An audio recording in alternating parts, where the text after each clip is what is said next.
On the outside, the Swift sports a sleek and modern design. Suzuki have introduced a new Horizon design line that wraps around the vehicle, creating a sense of motion. Rounded shoulder lines give it a sporty edge, while the iconic Suzuki badge proudly sits at the front of the bonnet. Lower headlight positions and L-shaped daytime running lights not only enhance visibility, but also add a touch of sophistication. And check out those clear rear tailgate lights. Experts, visit bjtlegal.com.au. Power 103.1, Ballarat's leaders in local. Listen anywhere you go on the free iHeartRadio app. Your news now. Good morning, I'm Ebony Bartlett.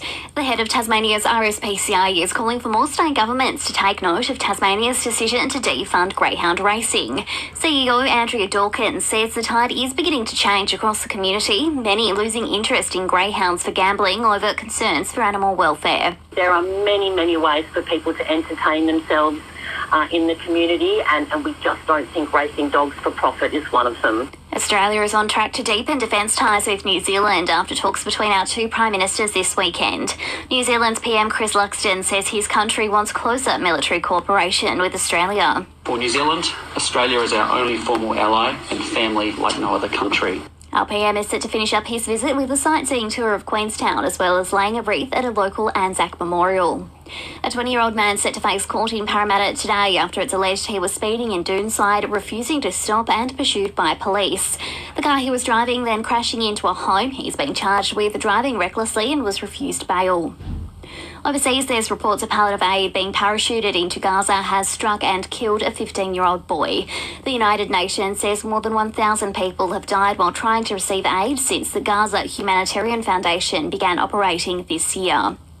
Meantime, Ukrainian President Volodymyr Zelensky has declared they won't give their land to occupiers after a peace deal suggested swapping some territories with Russia. We are keeping up our talks with partners to find a common position for a solid peace for Ukraine. A real peace.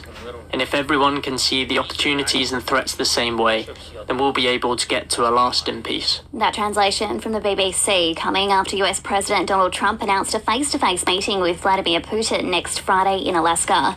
And the Egg and Spoon National Championships are set to take place in Tasmania later today. It's the first time they've ever been held. One solo racer will cross the 200-metre line and take out the title.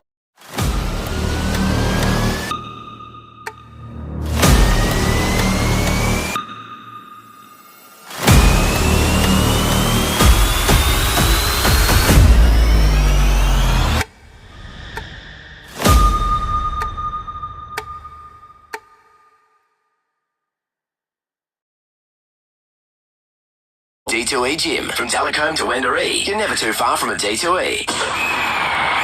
Checking sport now, and in the AFL, revenge from Sydney has put Brisbane's flag defence efforts in jeopardy after a 2-point win last night. Meantime, Freo captain Alex Pearce has kicked the winning goal in the last minute to all but guarantee his club a finals berth. Their top four finish hopes alive after their 6-point win over Port Adelaide. Coach Justin Longmuir says the win comes with mixed emotions. I'm really proud of the way we fought it out, really proud of the way we adapted to the way the game was played and what the game needed, but yeah, we probably had our worst 20 minutes or 15 minutes of footy we played for a long time in that second quarter. I'm Ebony Bartlett. That's the latest for your news and sport. The Sporting Globe Ballarat. For a good feed and a bevy or two, sportingglobe.com.au. Power FM weather. A top of 15 today and mostly sunny. Tomorrow a low of 2, a high of 15. Sunny as well. Tuesday a high chance of showers. Cloudy throughout the day with a top of 12. And Wednesday partly cloudy. A medium chance of showers with a top of 13.